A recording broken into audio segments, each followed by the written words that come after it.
აფხაზეთის შემოქმედებითი კოლექტივების საქმიანობის გასაძლიერება აფხაზეთის მთავრობა დამატებით ფინანსურ რესურსს გამოყოფს. აფხაზეთის ავტონომიური რესპუბლიკის მთავრობის თავმჯდომარე გიორგი ჯინჭარაძე აფხაზეთის განათლებისა და კულტურის მინისტრთან ერთად აფხაზეთის შემოქმედებითი კოლექტივების წარმომადგენლებს შეხვდა და გადაწყვეტილება პირადად გააცნო. შეხვედრა კითხვა-პასუხის რეჟიმში წარიმართა. მონაწილეებმა სამშვიდობო პროცესში კულტურული დიალოგის მნიშვნელობაზე და შემოქმედებითი ინიციატივების მხარდაჭერის შესაძლებლობაზე ისაუბრეს.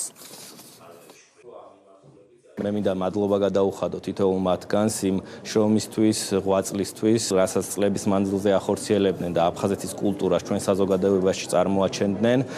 ჩემი გადაწყვეტილებით მინდა გავაჟღერო, რომ მათ მივეცით საშუალება ფინანსური რესურსის, რომ წლის ბოლომდე შეასრულონ ერთი გალა კონცერტი ან მივლინება, რომელიც მათ დაეხმარებათ კიდევ უფრო მეტად აწიონ საკუთარი სახელი, აფხაზეთის სახელი ჩვენ საზოგადოებაში და საერთაშორისო დონეზე. 10 წლის განმავლობაში ჩვენ ისტორიაში, ჩვენ შემთხვევაში მსგავსი ინიციატივა არ მახსოვს. ეს არის მართლა განსაკუთრებული, ძალიან დასაფასებელი და ხელოვანს ცოტა ჭირდება თანადგომა იმისთვის, რომ გაიხაროს. შეხვედრაზე ძალიან მნიშვნელოვანი რამ გააჟღერა ბატონმა გიორგიმ ის, რომ ამ წლის ბოლომდე დაგვეხმარება ყველას ნებისმიერ ჩვენი ინიციატივისთვის ფინანსურად. ეს ძალიან კარგი სიახლე იყო და ჩვენ ძალიან მოხარულები შევხვდით ამ ინიციატივას.